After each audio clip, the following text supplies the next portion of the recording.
All right, good noon, everyone. Thank you very much for attending this session.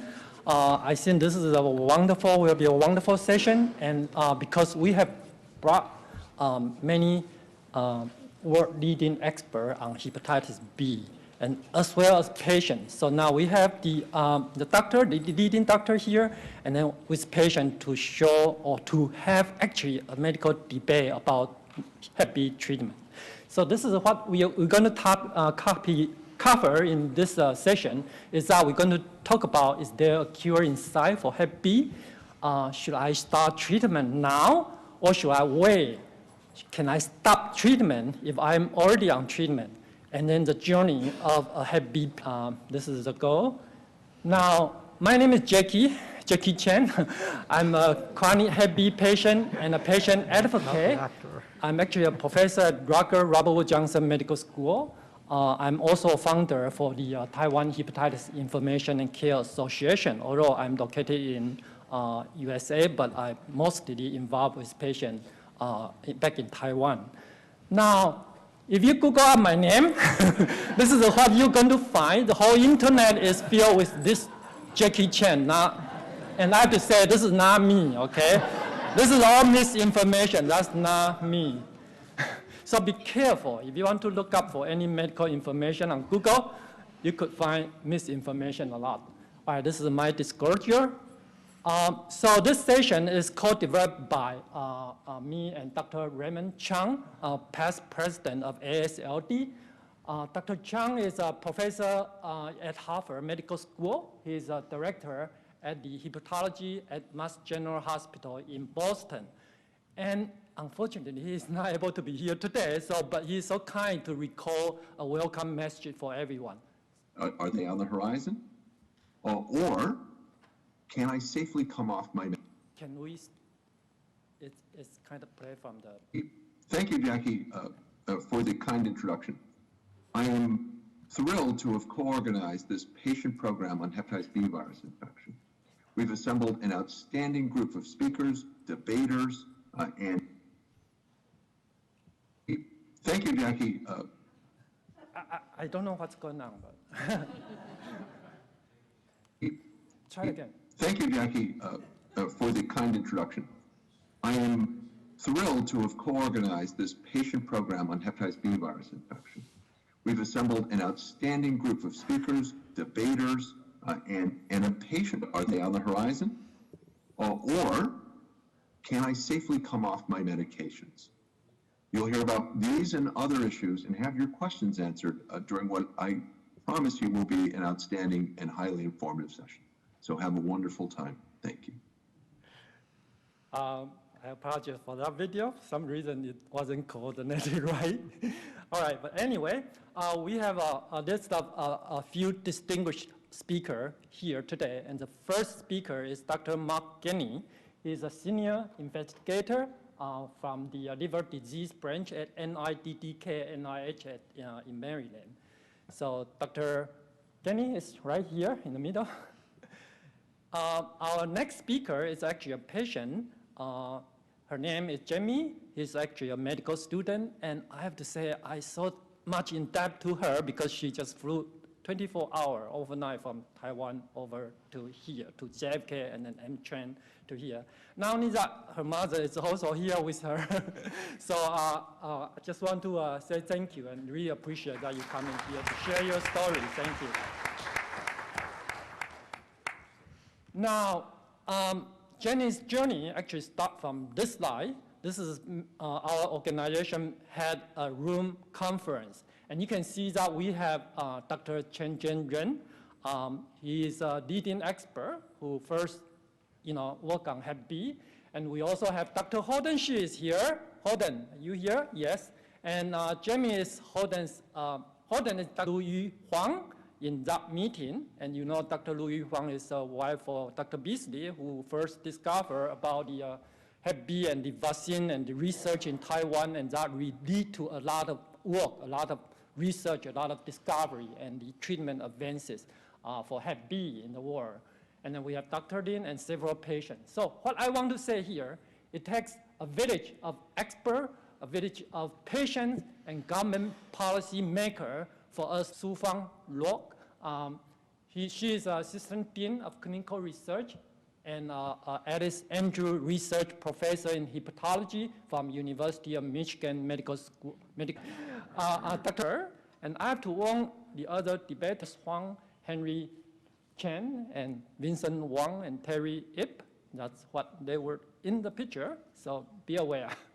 Now, our last speaker is, and also the last but not the least speaker is Dr. Robert Gish.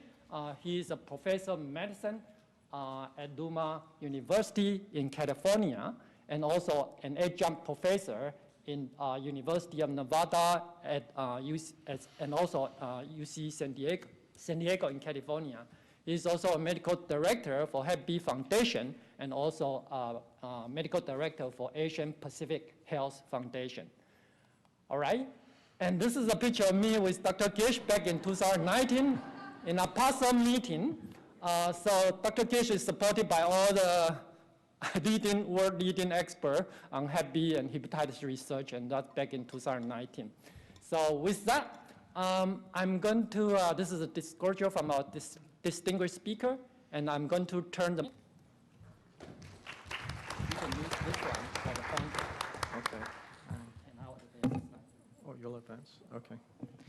Well, thank you so much for that introduction. An honor to be able to present points as a patient you would want to know. This is not new news, but the impact of chronic hepatitis B on human health is simply enormous. Globally, over 2 billion persons have been exposed, of whom 12 to 15%, which translates to about 257 to 300 million persons, have chronic infection. And chronic infection accounts for almost 900,000 deaths per year. And to put that in perspective for you, that's almost 2. It does account for about 4.5% of newly diagnosed cases of chronic liver disease. And it's estimated that there are up to 2.4 million chronically infected persons. Oh, sorry, next slide, please.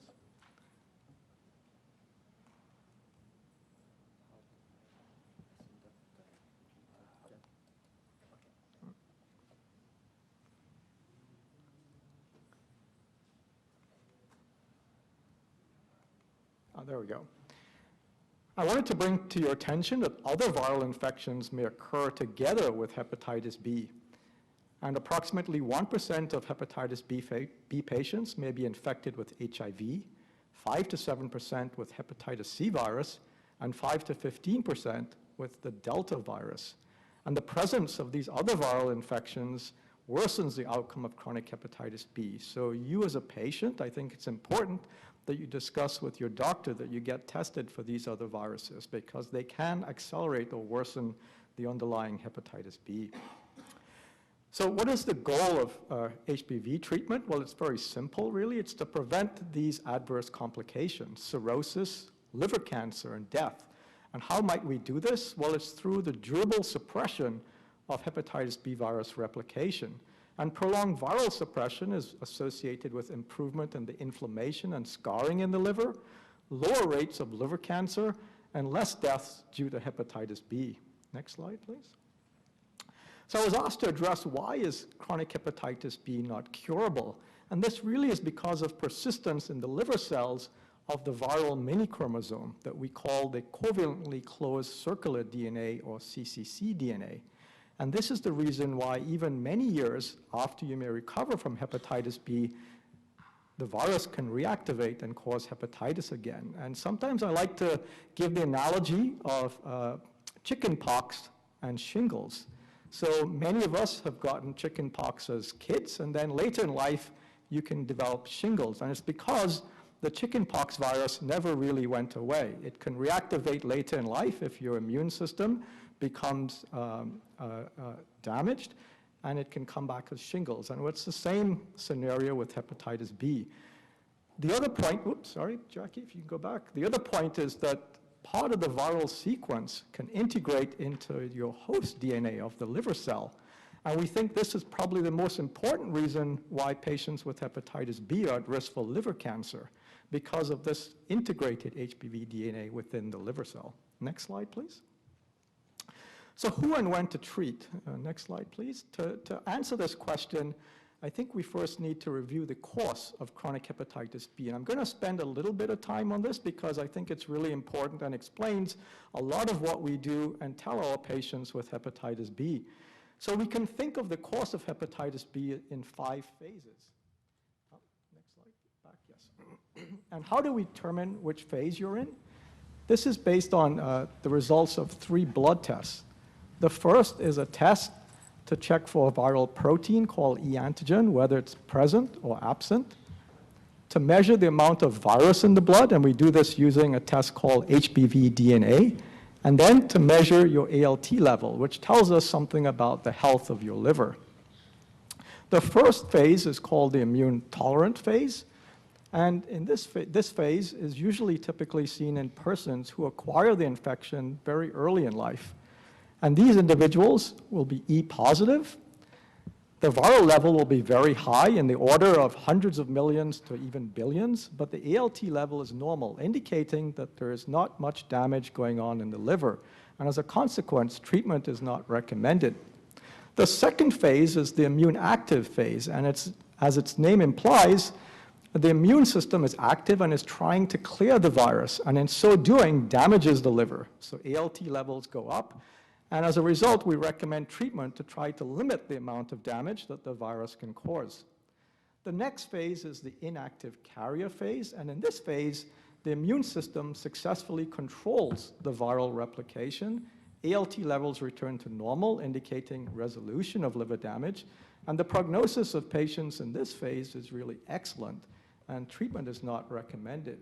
Now, some patients may develop mutations, just like the COVID virus 19 develops mutations, and it can escape the immune system, and viral replication returns, and hepatitis returns. ALT levels go up, and as a result, we recommend treatment to prevent further damage to the liver. The final or 5th phase is surface antigen loss, and this is associated with undetectable virus in the blood and normal ALT levels, and this is considered resolution of your hepatitis B, and this is really what we're trying to achieve. Next slide, please. So this slide shows the summary of current indications for hepatitis B treatment and prophylaxis or prevention to prevent reactivation of hepatitis B. So the indications for treatment sort of made it, just really summarized it into 2 indications. And this is really for the presence of inflammation and scarring in the liver, or if there's presence of cirrhosis. And we can determine this using blood tests, imaging, and sometimes with the need for a liver biopsy. So what are some of the indications to prevent the virus from coming back? Well, these are in S antigen positive patients, so patients who have resolved their infection, who require high-dose immunosuppression or chemotherapy. And the second big indication are in surface antigen positive pregnant women who have a high viral load in the 3rd trimester of pregnancy to prevent the infection to their baby. Next slide, please. So once the decision has been taken to treat, the next question is, what do we treat with? And really, this can be distilled down to 2 choices, either a PEG interferon-based regimen or the nucleoside-nucleotide analogs, which I'll call the oral treatments. And there are 3 choices: entecavir, tenofovir disoproxil fumarate, and tenofovir alafenamide. Next slide, please. So in what situations would you consider using interferon?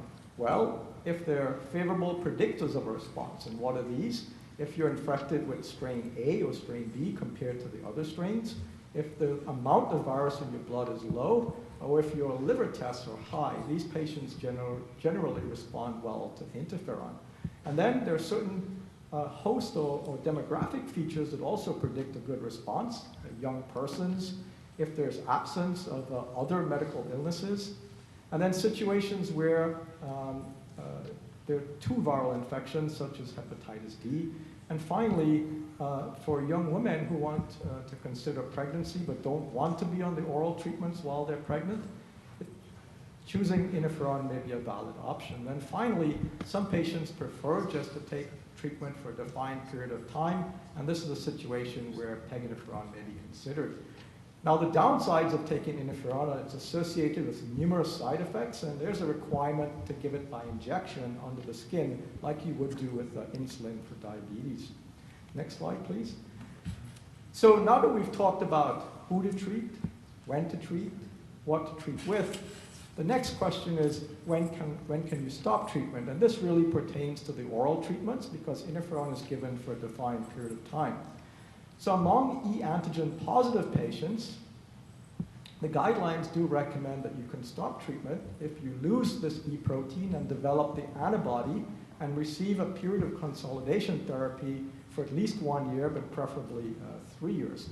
The problem with this endpoint is it's not a very durable one, and that 50% of patients in follow-up will develop recurrent hepatitis. Therefore, the better outcome is surface antigen loss. This is much more durable. More than 90% will remain in remission, up to 10 years of follow-up, but this is rarely achieved. It occurs only in about 1% of individuals. Among the E-negative patients, the E protein is already absent, so the only endpoint we can use is loss of hepatitis B surface antigen. But again, in this group, it's also rarely achieved. And then recently, some of the liver societies have suggested that if you've had an undetectable HBV DNA and normal ALT for 2 to 3 years, there's an error on this slide, that you can discontinue treatment. And this is going to be the focus of one of our debate questions, so I won't touch on this much more. Next slide, and this is my last slide. So here are some tips that I can offer that can help keep your liver healthy. Avoid using alcohol. Patients often ask, how much alcohol can I take? Well, if you have advanced liver disease, there really is no safe amount of alcohol, and you should really abstain from alcohol completely. Try to limit prescription medications, obviously if you need them for other medical condition. Discuss the safety with your doctor. Try to avoid over-the-counter medications as well as herbal preparations. Make sure you always check with your liver doctor before taking any medications to make sure it's safe to do so. Avoid smoking. Try to maintain an ideal body weight. If you have diabetes, try to keep your diabetes under control. Get vaccinated for hepatitis A and COVID-19. And importantly, get screened for liver cancer. So thank you so much for your attention. And I think we'll take some questions at the end, right? Yeah. Now we have Chen to give us.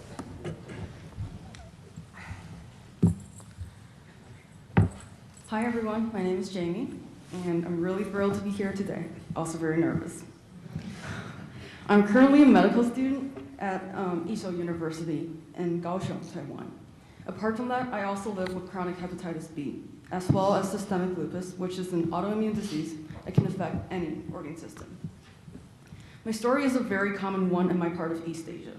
When I was 14, my mom called me at school and told me that grandma is in the hospital for liver cancer. Since both of my parents worked full-time, grandma was the one who looked after me during the day while my parents were at work, and I was very attached to her. I remember learning that a liver transplant might cure liver cancer sometimes. So for the rest of the school day, all I could think about was how I could secretly get to the hospital, secretly get the doctor to chop off a piece of my supposedly healthy liver, and secretly cure grandma's cancer. Thankfully, she got better after going through treatment without needing any pieces of my liver. And I didn't think about livers anymore until I started college. When I started college, my school made all the freshmen get a health checkup. And that was when I found out that I had hepatitis B. Even though I knew my mother was a hepatitis B carrier, I assumed that I wasn't, because virtually all the babies born in Taiwan after 1984 are vaccinated against the virus at birth. Some kids like me were even given the HBIG, but somehow I still slipped through the cracks. That was also around the same time that I got sick. In high school, I experienced occasional joint pain, rashes, and fatigue. In college, it became fevers that wouldn't go away, low white blood cell counts, and finally, lab tests were abnormal enough. My rheumatologist diagnosed me with lupus and prescribed corticosteroids as well as other immunosuppressants to treat it. As treatment went on, I began to worry that it would allow the virus to replicate aggressively and cause bigger problems later on. I got into med school 3 years after finding out about hepatitis B. In addition to my concerns about possibly infecting my future patients, I was also advised to start antivirals by several doctors because of the medications that I was on. But I was worried about the financial burdens and the prospect of having to stop the antivirals eventually and risk fulminant hepatitis. A couple of years later, my ALT creeped into the 40 to 50 range. Not high enough to make me panic, but just enough to make me think. Around the same time, my viral load also exceeded 1 billion international units, which is technically too high to measure accurately, and I was really starting to get worried. So I finally started treatment with tenofovir lefenamide, and very quickly I saw a huge drop in my viral load, and my ALT levels also stabilized a bit. Thanks to the antivirals that I'm on, I'm no longer worried about infecting my patients, but I'm still concerned that eventually our national health insurance is going to take me off TAF, and I would either have to pay out of pocket or risk reactivation after discontinuing therapy while still on immunosuppressants for lupus. However, I'm very happy to report that both my grandmother and my mother are doing very well. My grandma is still here more than a decade after her initial HCC diagnosis, and my mom has consistently had normal ALT levels despite a high viral load and not qualifying for treatment under our health insurance rules. And every 3 days or so, I text her to tell her that she should get her liver checked, and she is so sick and tired of me doing that, but that's the least I can do. Thank you for listening to my story. This is just one of many, many hepatitis B stories in Taiwan, but I'm very glad that I have this opportunity to share it with you today. Thank you.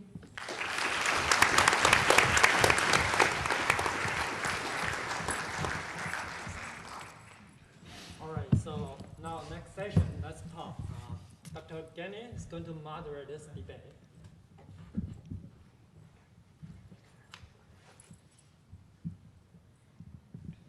So thank you. And again, I want to thank our distinguished panelists here, Dr. Anna Locke and Dr. Bob Gish, who really are two world's experts on hepatitis B, and they actually take care of patients. And it's going to be very interesting to hear what they have to say. So we're going to present to them 2 questions that they'll each have 5 minutes to answer, and then we can take questions from the audience. And I might ask that if you come up to the microphone, please identify yourself for everyone else in the room. So getting to the first question, recently there's really been a lot of discussion among the hepatitis B community about expanding treatment criteria, because some patients who currently don't have an indication for hepatitis B are developing complications of their disease.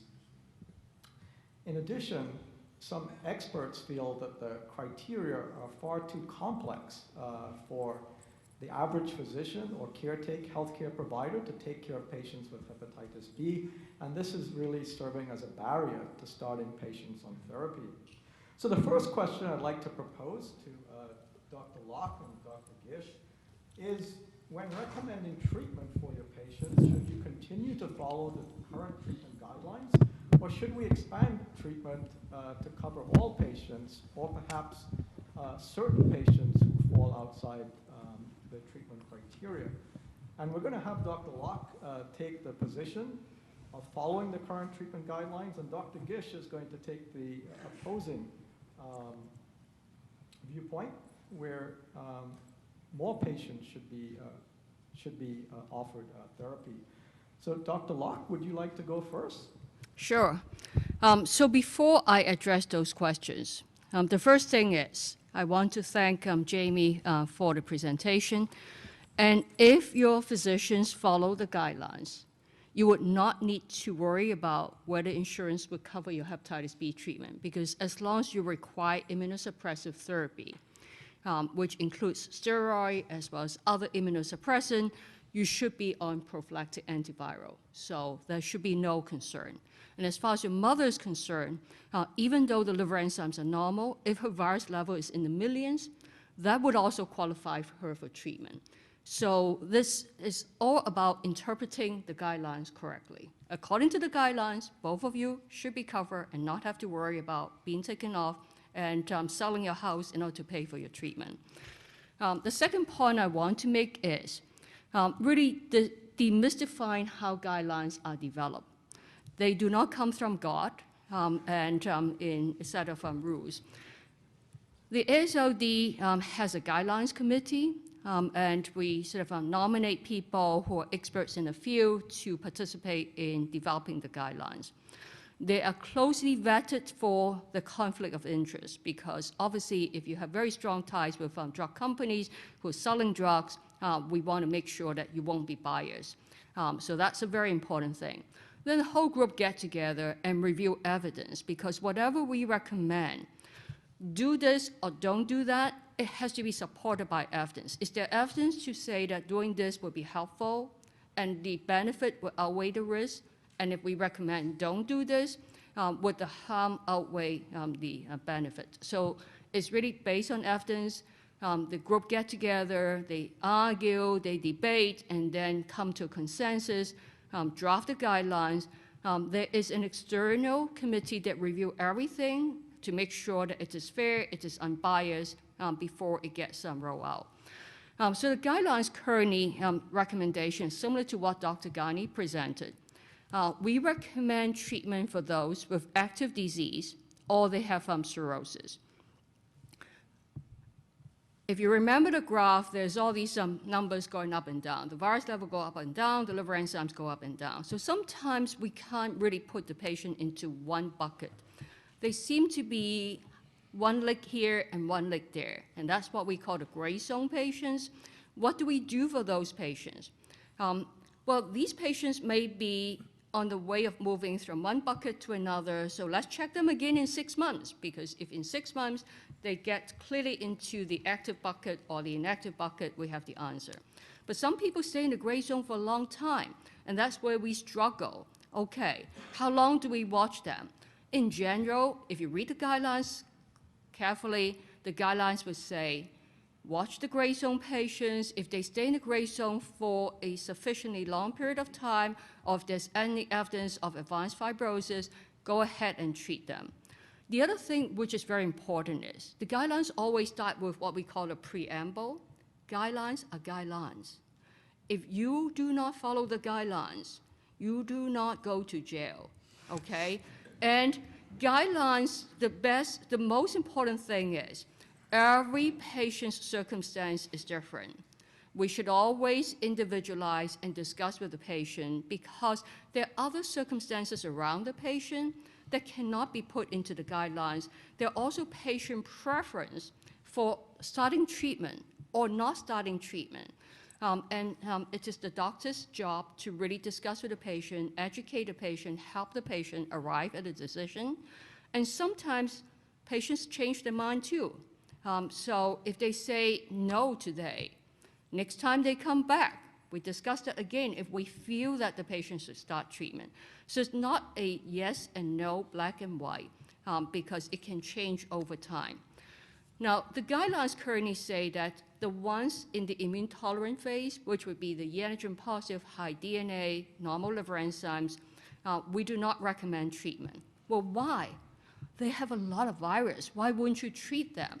Well, it is because the currently available treatment is not effective enough to allow them to achieve e-antigen seroconversion, or that response rate is so low, and you will have to leave these young patients on treatment for a long, long time. The inactive ones we're also currently not recommending because there's not much virus, there's not much inflammation going on, and if we reduce the virus levels from 100 to 10, we don't know whether that's offering any benefit or not. So that's with the current drugs that we have. If we have better drugs, we will be revising all these guidelines. And in fact, I have been involved in AASLD guidelines since 2001. I was involved in 2001, 2004, 2007, 2009, and then 2015. So we do update all these guidelines every few years as the knowledge evolves.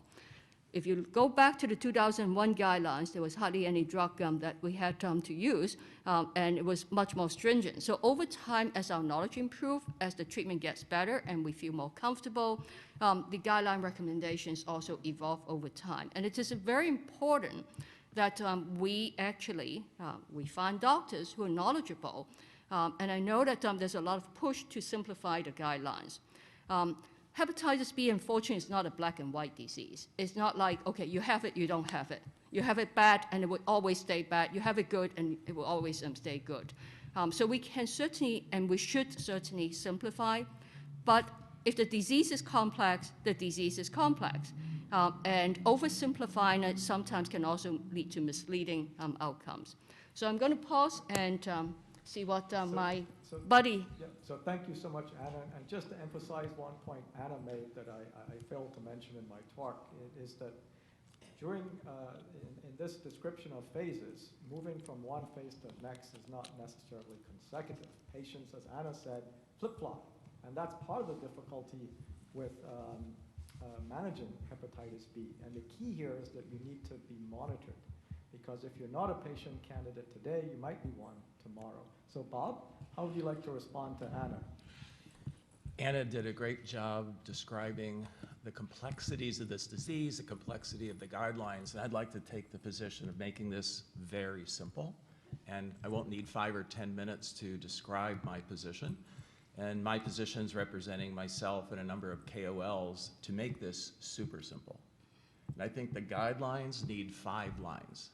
Test everybody for B with a triple panel, vaccinate everybody triple panel negative, reflex to HBV DNA, DNA positive treat, reflex to Delta antibody testing, and of course you want to set up liver cancer surveillance and liver health surveillance in those individuals. I think we can do all the guidelines on one page. And why am I thinking that? So number one, there is no such thing as a healthy carrier. And I don't think anybody with hepatitis B should be told when they're in a phase that they have an excellent prognosis. Because I think the guidance and guidelines, which are developed in this very rigorous fashion, which is fantastic, evidence-based, lots of information, haven't moved the dial. We have 2 people dying every minute 20 years ago, and we still have 2 people dying every minute from hepatitis B. We have excellent medications.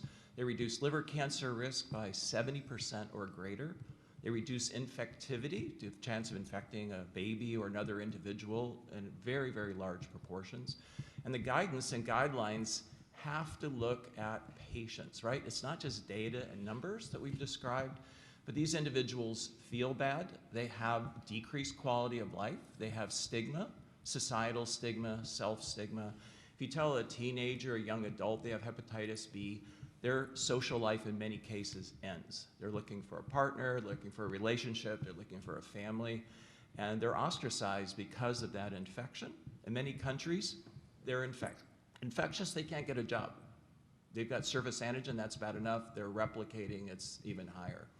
So I think we need to face these challenges of finance, because a lot of the reasons not to treat everybody is because of this cost issue, and Anna's an expert on trying to get through the cost situation in the United States. But I think that should be the caboose, not the engine.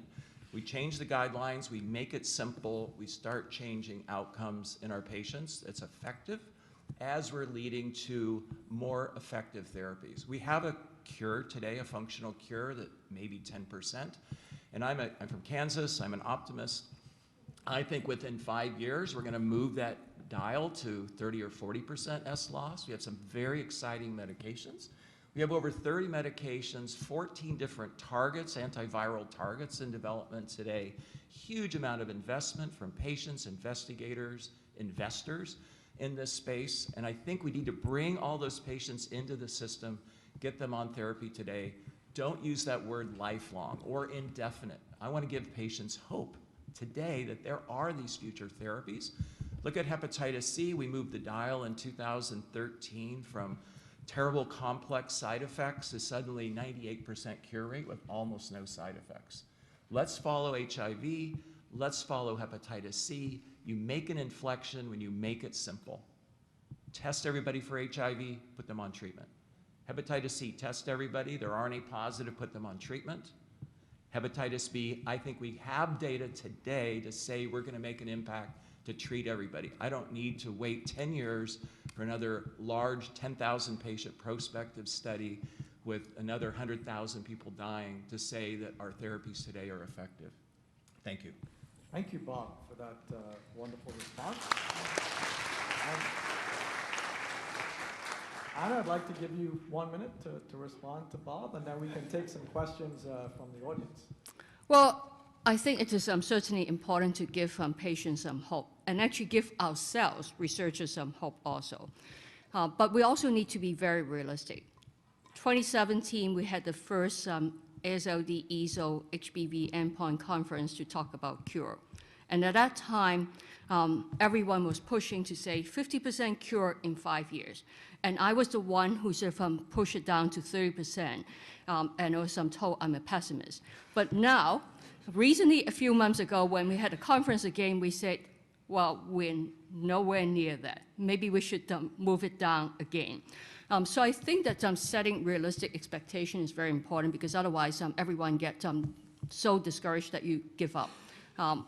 And I completely agree that we need to sort of make it simple, but there's a difference between hepatitis B and HIV and hepatitis C. Hepatitis C, you have a 98% cure rate with 8 to 12 weeks treatment. So if we are in the same boat, it would be very, very simple, but we're not quite there yet. Great, thank you, Anna. So there you've had it. Hepatitis B, it's not black and white, it's gray, it's complicated. Maybe we're not at the point just yet of recommending treatment for everybody, but that's the goal, okay? That's what we're working on. We're trying to get a cure for everyone, but perhaps we're not there just yet. Any questions from the audience, please? Don't be shy. This is your opportunity to come up. You have two of the world's experts. Tim, are you a patient? But since I just wanted to make a point. I'm Tim Block from the Blumberg Institute Hepatitis B Foundation, or I was. But since no one's saying anything, I just wanted to point out, as was said, in using the current treatment guidelines, you can reduce, and using these polymerase inhibitors, the nukes, you can reduce death due to liver disease by between 50 to 70%. But it's that 30 to 50% that we're missing that we want to address. And the question is, if you started treating everyone with DNA, would you be able to catch them? Because by the time you started your treatment, because they entered the indicated elevated DNA, elevated ALT, at that time, it was too late for them. But had you started earlier, that's our point. You're missing 50% of the individuals. Maybe you could even reach them with the current treatments if you started earlier for DNA positivity, for people who are DNA positive. Don't you think that that's quite likely? Well, I mean, everything is possible under the sun, but we don't really know that is true. There are some people who might be genetically predisposed to cancer, and no matter what you do, they might still have some risk. And even at the first time when a diagnosis is made, for example, with Jamie, if she had been started on treatment the first time she was found to be hepatitis B positive, she would already have been infected for a number of years. So unless you say to every single baby, we're going to really screen every baby, screen every child, the moment they test positive, we put them on treatment. By the time they are in the adult life, make the diagnosis in the 20s, 30s, and 40s. You could argue that they have already been carrying the virus for 20, 30, 40 years, right? Yes. I mean, how do we pick up that first day that they get exposed to the virus? That would be missed. I mean, right. If you started at 20, that first 2 decades would be missed, but you would be picking up. You'd be picking up the later years. I mean, it's all a matter of the risk probability. That's what I always say. One Microphone, sorry, go ahead. Yeah, very fast comment. The word no means many things to many people. And for Anna, who lives at a very, very high standard, that word no requires a lot of data. Others of us know that there's a difference that we would make today with Tim, if there's 18 or 20 or 12 years of age, that will make a difference in cancer risk in 30 or 40 years. I think we know that today. Microphone in the back. Sam So from Asian Liver Center at Stanford. So actually today you're talking about expanding treatment to save lives. Actually, a major gap is a lot of people living with Hep B are not yet diagnosed. Actually, a lot of people are dying because they don't get screened. So I think that's a major gap. It's not really the gap in treatment. It's, in Taiwan, is there a national policy every adult gets screened for Hep B? If not, you need to change the damn law, right? I mean, with such a high prevalence, isn't that should be part of routine healthcare in Taiwan? You get a one-time Hep B test. Yes. I think that the major gap is policies and getting people diagnosed, and then you can get them treated according to guidelines. That would actually save a lot of people without even expanding more, treating everybody with Hep B. And also compliance is the issue. Compliance to treatment. If you start, how many people, even the HIV adherence to treatment is actually not very good. So, I think we have to take all these things together and not just focus on just expanding treatment guidelines. And I completely agree with what Sam said. Toronto group did a study and look at patients who present to University of Toronto with hepatocellular carcinoma. It wasn't that these patients were diagnosed with chronic hepatitis B and were not treated, that's why they developed cancer. They were not known to be hepatitis B positive until they present with cancer.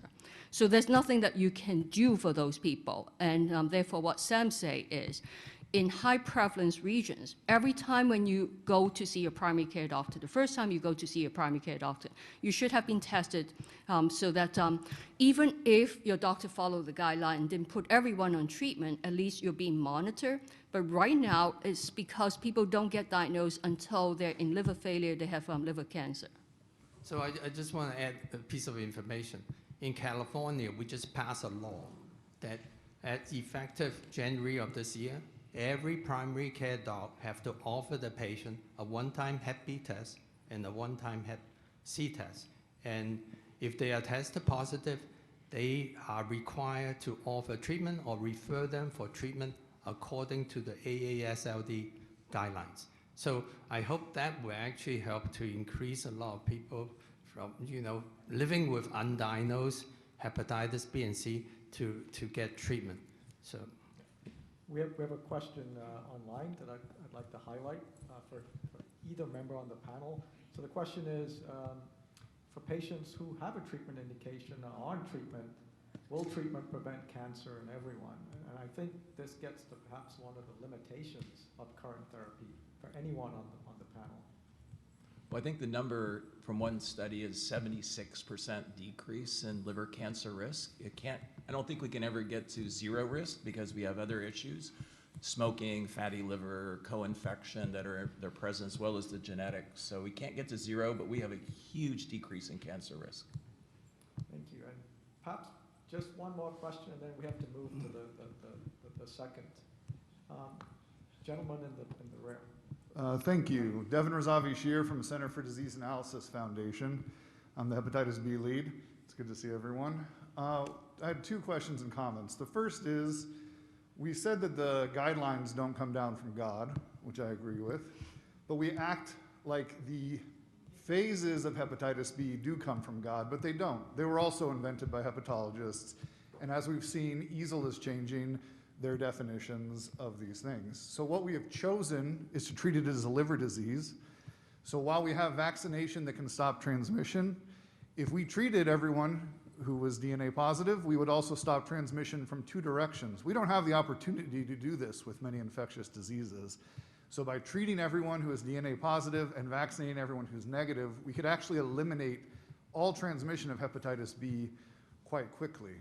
And the second point I wanted to make, although these guidelines do not come down from God, many places in the world treat the guidelines from AASLD and AASLD as the Word of God, and they refuse to change or alter their guidelines because they think that these are so strong, even if it means that we're having 2 people dying every minute and there's been no change. So from 2015 to 2030, we're supposed to eliminate hepatitis B as a public health threat. We're about halfway there. I've seen almost no progress. Is there an opportunity to follow, instead of the guidelines of countries that hold only 5% of the global burden, and follow what Robert is describing, which is what China is doing, which has a large part of the burden, which is treating everyone who's DNA positive. Thank you. Well, I think that we have to go back to the point that Sam made. Even if you were to treat everyone who's been diagnosed, there are still going to be people who die from liver cancer because there's far more people who are infected who are still not diagnosed. So I think we need to sort of take that into consideration as well. The other thing is, it's very easy for us to say everyone upon diagnosis, we put them on treatment, then we don't need to sort of keep monitoring them.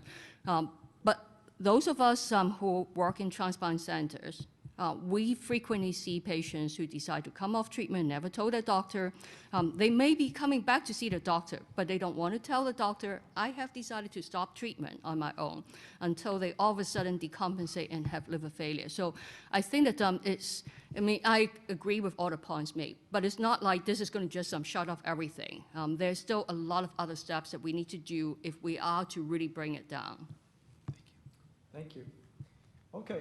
Let's move to the next question, which I think is equally controversial. And this is the issue of stopping treatment before an established endpoint is reached, that is surface antigen clearance. And it's probably one of the most common questions we as doctors get from our patients who are on long-term treatment. So in this instance, Dr. Gish is going to take the position that treatment should be stopped before surface antigen loss is achieved, and Dr. Locke is going to take the opposing view. And this time, we'll give Dr. Gish the opportunity to go first. All right, thank you. Great discussion on topic one, and I just want to reinforce, test everybody for hepatitis B with a triple panel. Let's make that a policy for the world. So on this stopping issue, you've already heard these highlights from Sam, from Anna, a number of other people, that there's an issue about patient compliance, and of course, Sherry, Tim, and Joan have taught me through the surveys at the Hepatitis B Foundation that up to 40% of people stop on their own for a variety of different reasons. But also I've got Pietro here, who's one of my great mentors in the world of hepatitis B, that in a great setting such as his clinic, he's got 95% compliance with long-term treatment. That has to do with cost and EMR and access and education. So there are ways to get compliance rates very high and discontinuation low. But if you think 40% of people are intermittently stopping or stopping permanently, we should be seeing a lot more fulminant liver disease. We do hear about these anecdotes Anna's described from Toronto and other places. But I think that risk of these fulminant or acute liver failure patients is very low. It's real. I don't want to run off anecdotes, but I want to run my practice off of this. Second part is I check quantitative surface antigen in all of my patients once a year. I've been doing that since Quest came online about 7 years ago with QuantS. There's over 200 articles about using QuantS in many different settings. We have data today to let QuantS guide our patient practice. And then we tell the patients, you've got a moderate to high QuantS, stopping therapy could be dangerous and no benefit. So balancing benefit-risk ratio with quantitative S antigen, I think, is here today, and we can be using that in all of our patients on NUCs and reinforcing this risk of acute liver injury, acute liver failure, and transplantation. The benefits of stopping early are benefits in a very small population. We have at best a 20% S loss rate, a little higher in Caucasians, quite a bit lower in Asian or vertically transmitted hepatitis B. So we have to be very, very clear. And of course, we talked about future therapies. We've got a lot of medications coming online within 3 to 7 years. Tell the patients, you're not on forever, you're not on indefinite, you're on until we reach our next phase of treatment. I give my patients hope every day. And again, I want to reinforce, I'm from Kansas. We live in the land of Oz, so I do look at that rainbow every day. Thank you. Thank you, Bob. Anna? So it's actually very interesting. First, we said, should we put everyone on treatment? Then we're asking, should we take them off treatment?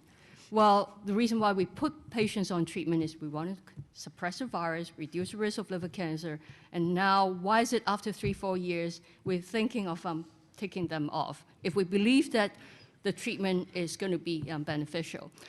So there's multiple reasons. From a physician point of view, as Bob mentioned, there is a very small subset of patients who, after a few years of treatment, you suppress the DNA, the quantitative S becomes very low, you take them off, they actually have a higher chance of clearing S compared to continuing treatment. It's still very sort of puzzling to us why that would be the case. But bear in mind that this is happening in a very, very minority of patients, particularly if you happen to be Asian. If you happen to be Caucasian, the chances are a little higher. So for the majority of the patients, taking them off doesn't offer them any benefit, and in fact, you run a risk. But then in clinic, most of the time, my patients who are asking whether to stop the treatment is because they just don't want to be on treatment. And this is particularly true for a lot of young patients. I've been on treatment for 3 years. I have no symptoms. I don't feel any difference. My labs look okay. Can I stop the treatment? Thank God they actually have the discussion and not do it on their own. And so there's times when it's financial reason or patients just don't like to take medicine. So I think that we have to think through before we start patients on treatment, have all these discussions what the end game is.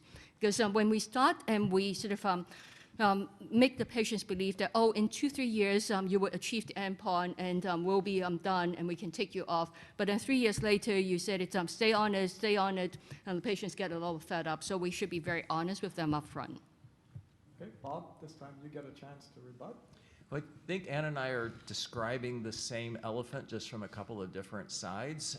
There is, yes, you can stop therapy, but you have to be extremely selective with informed consent, and you describe this risk of acute liver injury to help keep your patients on therapy until we reach the next milestone.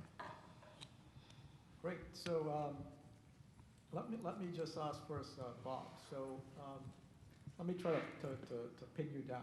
Who exactly, if a patient came to your clinic and they said they wanted to come off therapy, how would you go about the decision advising them to stop? Which patient, or maybe I'll rephrase the question, which patients would you tell for sure you should not come off treatment? Maybe the audience here needs to hear that. Any patient with cirrhosis should not come off treatment. So that's number one, just to make it very simple. Who comes off their quant S under 100 in an Asian patient, non-cirrhotic, negative DNA, no other reason to keep on treatment, such as, say, risk for liver cancer. And if they're Caucasian or adult acquired hepatitis B, non-cirrhotic, quant S, under 1,000, HBV DNA negative for at least 3 years. Simple. Great. That's short and to the point. And then, Anna, for you, if a patient does stop, how do you then make the decision to decide to put them back on treatment? What are the concerns that would want you to put someone back on treatment? So when a patient stops, hopefully we had a mutual discussion about it. We'll be monitoring the liver enzymes and the DNA very frequently, usually every month or at least every 2-3 months for the next 6 to 12 months. It used to be, we said we wait, we know the virus would come back. It's almost 100% the virus would come back. But in some patients, the virus come back at very low levels, and the liver enzymes stay normal. Those patients, we might be able to monitor for longer. Some patients, when the virus come back, it sort of slowly creep up.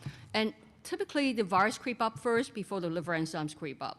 Previously, we said we wait until the virus creep up and the liver enzymes creep up before we put them on treatment. But I think we all have learned that when the virus is high enough, even though the liver enzymes haven't quite creep up, it is time to put them back on treatment because the liver enzymes can all of a sudden skyrocket and we might miss the boat and get the patient into trouble. So 3 important take-home messages there. If you have cirrhosis, you should not come off of treatment. You can consider coming off if you have a low surface antigen level, and as Dr. Gish said, if you're Asian, that's 100 international units. If you're Caucasian, it's 1,000. And then as Dr. Locke said, treat for an increase in the viral level without an increase in your ALT or hepatitis. So one of the questions that Dr. Chung, who couldn't be here, wanted me to ask the panel was, with all these new therapies being developed, many of the therapies require that you have undetectable virus, and you need to be on a nucleoside or nucleotide analog. So is that a reason perhaps, another reason perhaps not to consider stopping treatment if you were thinking about entering a study with one of these new treatments? Bob, maybe you want to take that? So the patient population to engage with much more active treatment wants finite therapy. This comes from surveys from the Hepatitis B Foundation. So preventing cancer, not being infectious, preventing being on finite therapy are sort of the big three goals besides the stigma. We mentioned infectivity. So finite therapy is important, and when you're finite, you'll be stopping treatment. So we need to learn how to stop treatment with these new medications to prevent these very, very severe outcomes, which we saw in the REEF-2 study from Janssen, fulminant patient, went to transplant. We have to do it right. We've got great data, great researchers. We got great information on flares and stopping treatment. We can apply it today. That's what Anna's describing. Yeah, and I would add to it, the reason why many of the clinical trials enroll only patients who are currently on an oral antiviral with suppressed virus is because of concerns about drug resistance mutation. Because if the patient is currently not on any treatment with active virus, you put them on a single novel drug, the virus might undergo mutation, become resistant. Now, some clinical trials actually would take the patient who's currently not on oral antiviral, test them with the new drug plus the oral antiviral started at the same time. And that's to really reduce the risk of drug resistance. But also, single drug might not be sufficient to control the virus quick enough. And certainly, if you think about stopping treatment, we got to be extremely careful. Great, thank you so much. Any questions from the audience before we move on to the final part of the session? Yes.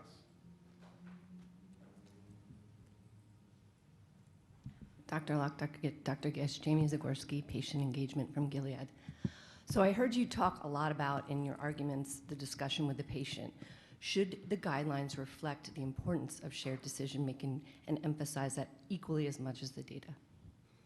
Well, the guideline preamble certainly sort of have that, that's in the preamble. Preamble, yeah. Yeah. It's just that most people don't read the preamble. They only read the sort of bullet points.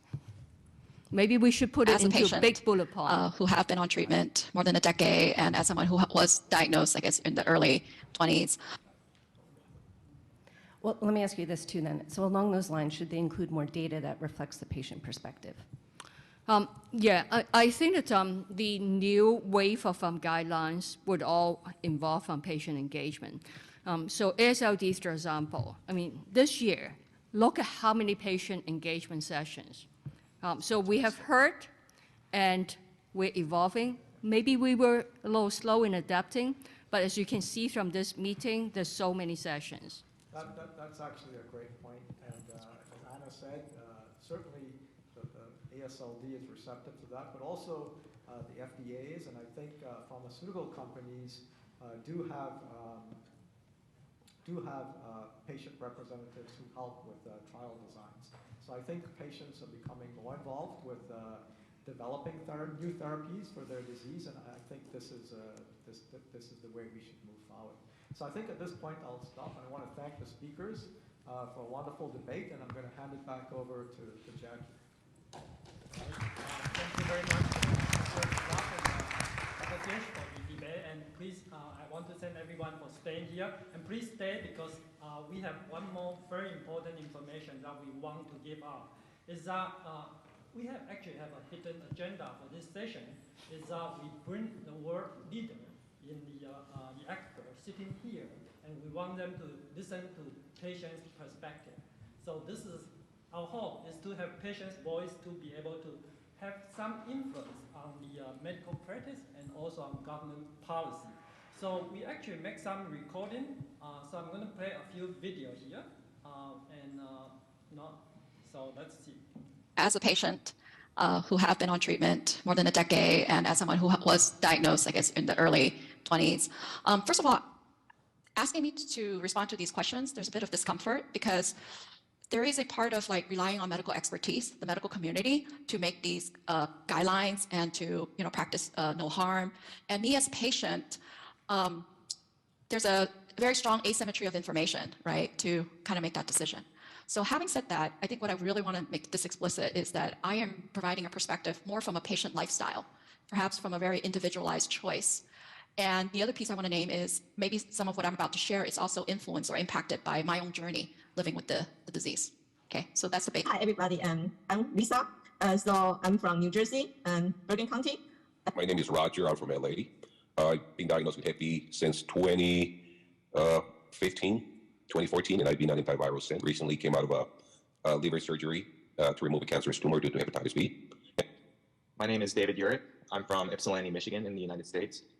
I am a chronic hepatitis B patient. I was diagnosed in 1990 when I was 1 year old, and I've been on antiviral treatment since the summer of 2019, and I'm taking Vemlidy. Those that are at young age, very high viral load, everything is normal, do you think they should be recommended to be treated or not? I think you should.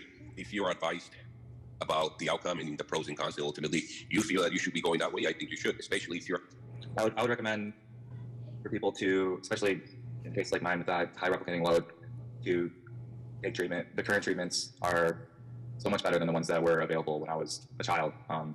I just think the risk factors weighed against knowing that you have a medication that's lowering your viral load and that it will carry you well into your 30s and 40s. Yeah, I would be for treating.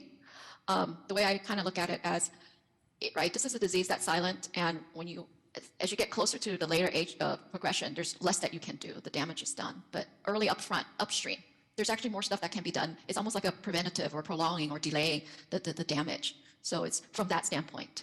So as long as we can make the treatment available for them, they don't really to worry about like closely monitoring the disease because they have so much thing they need to worry about. So I'll go for treatment. So gray zone patient, if your liver enzyme level is between 1 and 2, upper limit of normal, Roger, do you think need to be treated? And then David, and then this. I think yes. If I monitor for quite some time, and during that time it is proven that I think those are the reasons I think you should, especially with the new high-end patient. To be started on treatment as well. I think that a lot of times that it's just an inevitability that they're eventually going to be eligible, and that the treatments and their side effects, the pros and cons, I think are weighed out enough to where treatment, I think, would be the better option. I think if they don't feel comfortable to have the treatment, we should give them the option to start the treatment. But if the patient like to have the medicine available for them, we should give them this option. Yeah. I think the answer is yes, the guideline to treat. I think gray zone is a relative term. What is a gray zone? That threshold bar could move, actually. But again, it's the same premise of being more preventative once we see some warning signs. Do you think that they can stop treatment or have to wait until surface antigen turn into negative? I think it has to come down to which medicine you're in, how toxic it is, and the other one is it's... I would do it. I think that small chances even of a complete clear of the virus would be a risk I'd be willing to take in multiple instances.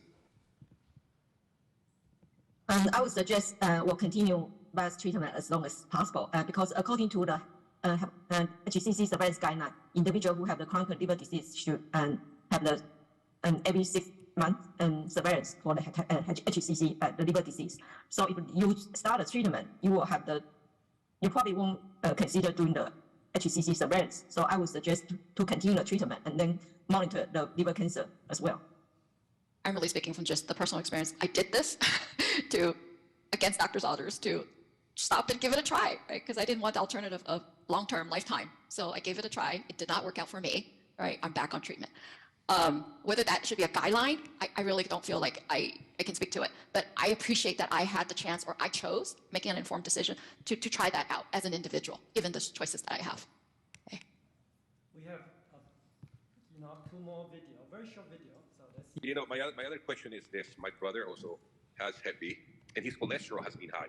His ALT has been a little high too. So he's starting to show all the trends that I have, right? He works out, he runs, he exercises and all that, and he can never get the ALT under control to normal levels. And something tells me that, he may run into the same thing that I did. Should I tell him, and the doctor, but him is not active, right? His hepatitis is not active, so he doesn't require medicine right now. And his viral load is like in the 10,000, 5,000. So there is this false sense of healthy levels that they keep saying. There's a false sense, but in reality, the cancer can strike at any moment. So how do we lower that cancer risk, even though he's not taking medication, he doesn't qualify for medication? Should he start on that medication now? he might go away on its own. You know, he may not, he doesn't need it. He's inactive, and see, that's the false sense of security that I'm talking about. That I think he needs to be on meds now because he's 39 now. So I brought awareness to the whole family, and I told everybody. You know, a lot of people, there's stigma. A lot of people keep it to themselves, and they're afraid to come out and say they're sick. I was not one of those. I told everybody, my whole family, everybody get tested. My mom turned out she had it, but it went away. My sister, she's a year younger, she had it, but now it went away, so her body got rid of it at a young age. That's incredible. The doctor gave him the option if he wanted to. So I told him, you know what, I think you should. So the doctor basically give him the choice. You can become the treatment, or you can just continue to monitor. If I'm a patient, and then if my doctor say, give me an option, you can take the drug or you don't have to. You will be fine if you don't take the drug. You know, what am I going to choose? I'm going to choose, of course, and I'm not going to take the drug, right? That is right. So I'm going to encourage him to take it because I know he needs it. One last video. My name's Paul Desmond. I'm the Chief Executive Officer of the Hepatitis B Trust in the UK. We do test results explained. We do liver health lifestyle explanations.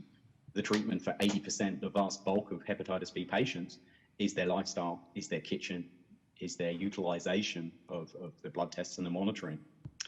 With the small group that are in need of antiviral care, quite a question. I think the first positional statement is we created an app of when to prescribe antivirals. And we actually had to break it down into the Asian liver guidelines, the European liver guidelines, and the American liver guidelines. Because literally, they just had to be 3 types of guidelines. Now, in the United Kingdom, I've been for 12 years a stakeholder generating what we call our NICE guideline. If I'm seeing 100 million to 200 million to 1 billion level Hep B DNA, over 15 years, I've seen a 16-year-old child die of liver cancer.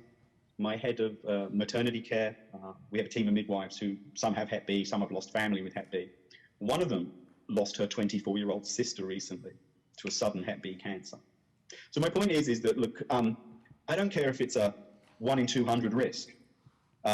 These very high viral loads, plus 100 million, I lean towards medicating them. I don't think people should be wandering around with that level of viral affecting their system. Even if we're looking at the immune sudden response and clearance, it's not going to happen for most people. So I'm a great fan of keeping people on meds. We live in a world where a lot of people take a statin a day for cholesterol, a lot of people are on a pill a day for pain, a lot more people are on a pill a day for epilepsy. Modern medicine has an awful lot of maintenance treatment from Ventolin across and back. So we need to look at this in that light. In terms of treating patients, you know, I find swathes of Asia, as you so rightly mentioned, there is a cash-driven crisis, so treatment becomes finite. And I had a call, funnily enough, today. Gentleman in Manila wants his entecavir at a better price. And it's because he's just unfunded for it and can't afford entecavir $500,000. So I'm very aware that the guidelines kind of bent by this reality. But my faith in the treatment is like yourself. I've seen many people on this medicine for 14 years, and they progress very well. I like TAF, and I did the technology appraisal for that. And I do feel for elderly ladies, diabetic patients, people with kidney and bone, you're better off on that. It's softer. It uses less of your body systems as a long-term med, and it doesn't have resistance problem.